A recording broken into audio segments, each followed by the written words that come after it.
What's up, guys? Welcome to another episode of the Coakley Kitchen with Mac and Coke. I'm Mac. And I'm Coke, and it is Thursday. But it's Taco Thursday. Whoa!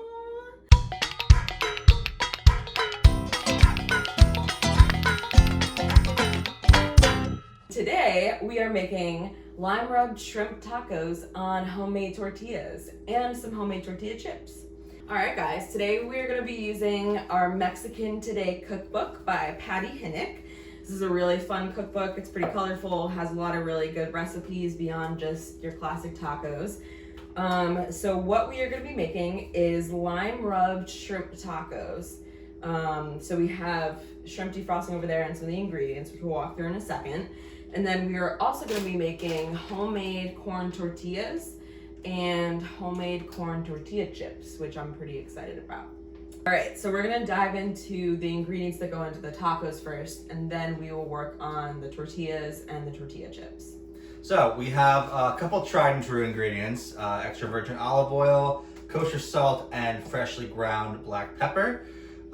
Very common Mexican ingredient, some lime juice. And then for this particular recipe, we will be going with rosemary leaves. Like Max said, we have some shrimp thawing in the sink right now.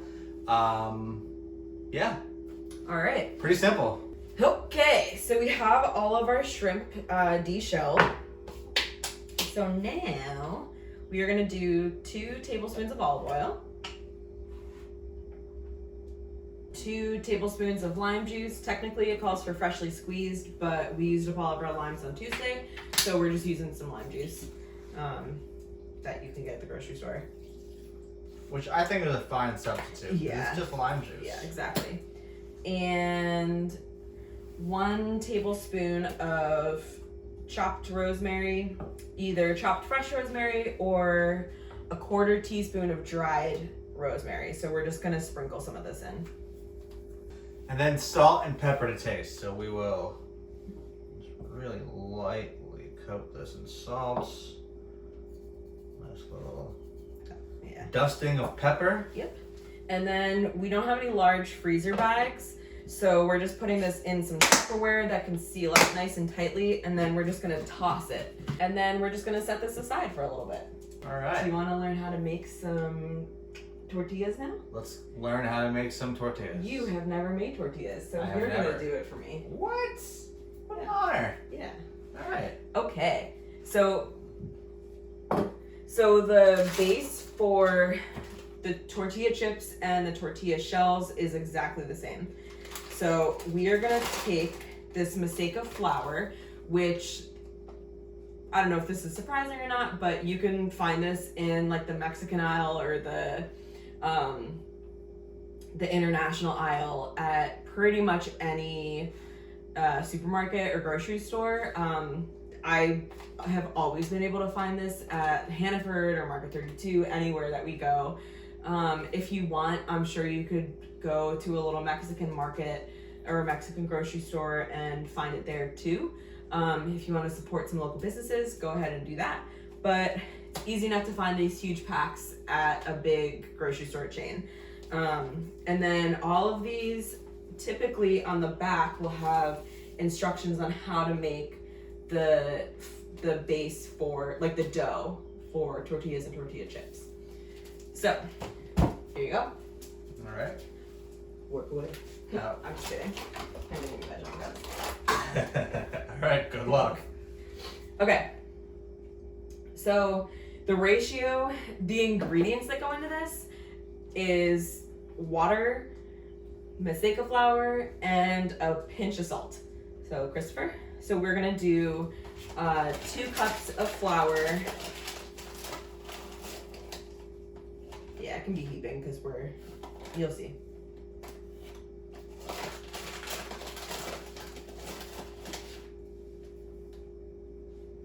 And then we're gonna just fill this up with a cup of water.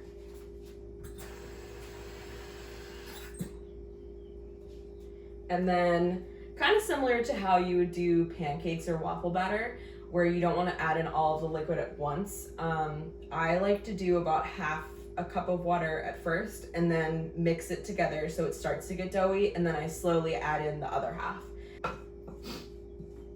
But the water was never even there. Careful, you're like spilling it all out. Okay, so now at this point, now that it's all crumbly like that, and like you can see how it's forming like little tiny balls of dough, I like to just put in, I don't know, maybe like a quarter cup of it, and then I like to get in there with my hands. Actually, I'm gonna put all of it in. Okay. And then I like to get in there with my hands and just start to form a dough out of it. Okay.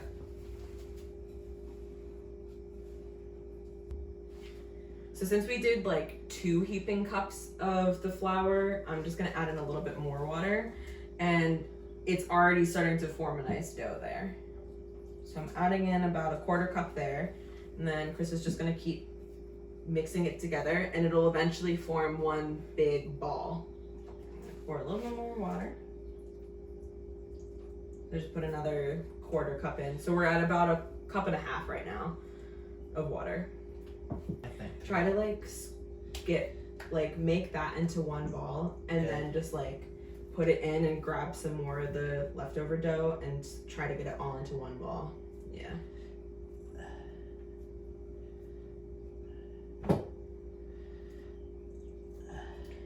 So the trick is to get the ratio of water to flour right, so it's not sticky, but it's also not crumbly. So you want it to be that nice in between. Don't be like super aggressive with it. Be gentle with it. Just like work it. Just feel it. Work it. Alright, this feels Like it's getting good. I think we'll need more water. So feel your dough. Just like pick it up and, okay. So that is what your finished ball of dough should look like. So feel how it's like not that sticky, Right. but it's still like it's solid. It's not crumbling or anything. That's how you know. That's what it should look like color-wise. I mean, it just looks like wet flour. It's a nice and thick ball of dough. Okay, next. Normally, if I was cooking for more than just the 2 of us, I would take this big ball of dough and separate it into a bunch of even little balls, so that way all my tortillas were the same size. But since we're probably gonna end up using most of this for chips and then just saving like a little bit of it for tortillas, and it's just the 2 of us, I don't really care that much.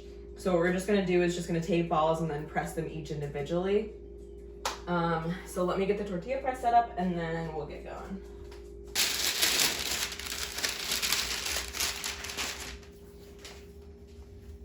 Okay, so one thing about using a tortilla press that they don't tell you in the instructions is to put down a piece of parchment paper or a large plastic bag, because otherwise you are just going to create a huge mess and your dough is going to stick to this tortilla press, and it's just not going to be fun at all. So I like to use parchment paper. It's just, I don't know, I just prefer that. But if you have like a large freezer bag, if you cut the sides off so it like bends, but like you can open it kind of like a book like this, then you can like put it, and it should fit perfectly on your tortilla press. Or you can just grab a huge roll of parchment paper and do it like that. So what Chris is gonna do is he's gonna take a little ball after I show him first. Because again, this is his first time doing this. He's gonna take... Really ballsy for me to do it on camera for the first time. That was actually pretty good. Yeah. That was good. Okay. So you're gonna make a little ball that's just like that size, so it should fit right about in the palm of your hand, and then put it like golf ball size. like a golf ball size, yeah. And then I don't like to put it directly in the middle, and you'll see why in a second. I like to put it a little bit closer to the edge of the tortilla press, and then you're just gonna push this down, grab the lever, push it down, and we're gonna make these ones really, really flat because these are for the tortilla chips. So now that that's really flat, so you're gonna lift it back up, and voila, you have yourself. So we're gonna take this one and a bunch of the next ones that we're gonna do, and we're gonna just cut them into little triangles and put them on a pan that has some olive oil on the bottom, and we will pick it back up there in a second. So here are our unbaked tortilla chips. So what we're gonna do next is just drizzle some more olive oil. I already put some down on the bottom so they don't stick. So we're just gonna drizzle a little bit more olive oil over the top and then take some salt. Ideally you would have rock salt, but we don't. So we're just gonna take this table salt and sprinkle it over top. So here are the final tortillas. Here are the final chips. So we already preheated our oven to 350. So we're just gonna pop them in for 15 minutes because some of them are a little bit thicker. And then after 15 minutes, we're gonna take them out, flip them over, drizzle a tiny bit more salt on it. Maybe, I don't know, we'll decide. And then pop them back in for about another 10 to 15 minutes or until they are golden brown. You could also fry them. I haven't ever done that. I'm not a fan of frying things. Or if you're only making like 5 chips, which I don't know why you would be only making 5 chips, you can make your toaster oven go to the bake option and do 350 and then just toss them in there. But we're gonna put these in the oven right now for 15 minutes. So now we're just gonna speed through and use the rest of this dough to make the tortillas. All right, guys, so now we are going to be sauteing the shrimp. So I will flip on the stove and I will lightly, because the shrimp is already olive oiled, so I will just throw a little bit on there. That should do it. Luna, Luna, love good. Such a little cutie.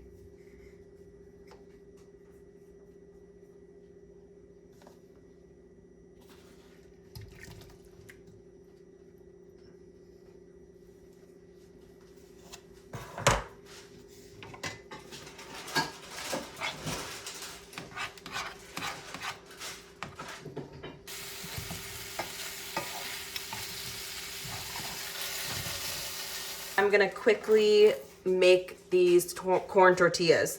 So the trick with making the corn tortillas is you want your pan or your griddle to get really hot. And if you're lucky enough to have a gas stove, you can literally just put the tortilla right on top of it. So it'll get really hot and cook through really nicely. So I'm just gonna let this skillet heat up first. And then, so I just took more of that dough that we used to make the tortilla chips and I just pressed them, and then instead of chopping them into little triangles, I just kept them flat like this. So then you're gonna put it onto this pan, and after, if it's hot enough, it should only take about 30 seconds for the one side to be cooked, and then you'll flip it over and you'll see what I mean. If I time it right, you'll see what it's supposed to look like. Okay. Bam. So that is what a perfectly cooked tortilla is supposed to look like on that one side. It'll have darker marks like that, which is what the griddle is for, or like it has the lines from the griddle. So whenever you flip it to the other side, you can either count to 30 seconds, or if you get it perfect, it should start to bubble up a little bit. So you can see, like, I can press this down, so it's slowly getting there, but you'll see it'll get like a little air bubble and pop up. So let's see what this other side looks like now. Bam, that is perfect. And then I have this nifty little tortilla holder, so we're just gonna plop it right in there, put the lid back on so it stays hot, and I'm gonna quickly cook these other 3 tortillas because it's just Chris and I, so we just need 4. And we will assemble back at the table in a second. All right, guys, so here are our finished tacos. We haven't put any toppings on them yet because I haven't decided what I want to put on them yet, but You can pretty much do whatever you think would taste good on it. Maybe like a corn salsa or some guacamole. Or we have over here, what is this? Salsa verde. Yeah, so this is medium jalapeno verde, which our roommate picked up for us. I don't remember where, but I will try to find out and I'll put it in the comments. It's really good. It's not super spicy, but it does say jalapeno in the title, so just keep that in mind if you're sensitive to spices. So I'll most likely just drizzle a little bit of this on top. And then we also have some mild salsa, just your classic tomato salsa from Price Chopper. Because I am a baby. No, it's also just good. Yeah. And then we also have our finished chips. So they still came out a little bit thick. But let me see. I have a thin piece right here. So this is a pretty thin piece. See how they're like not super crispy, but bam. This is a pretty good piece. They taste Wow. really good. Yeah, so they taste really good. You can salt it to taste. If you want to get adventurous, you can put other stuff on, like, I don't know, how do they do the lime? Like a hint of lime. Is that like powdered lime or something? Or, I don't know. Season them however you want. They're so easy to make. So, yeah, that was our taco episode. We realized after we made the dough that we forgot to put salt into the dough, which it doesn't really make that much of a difference because it's barely any salt. Yeah. It's like the tiniest pinch. So that was our episode, guys. Make sure to follow us on Instagram. As always, slide into our DMs if you have a recipe you'd like us to try. Yeah, or send us an email at thecoakley@gmail.com, and our Instagram is @thecoakley. And again, if you aren't already, hit the subscribe button and the little notification bell so you can get notified every Saturday whenever we upload, usually at 3:30, sometimes at 4, sometimes on Sundays. Just depends on our editing skills and laziness levels throughout the week. So we hoped you guys enjoyed this. Thank you again so much for being here. Thank you guys, and we'll see you next week. Yeah, see you next week. Peace. Peace.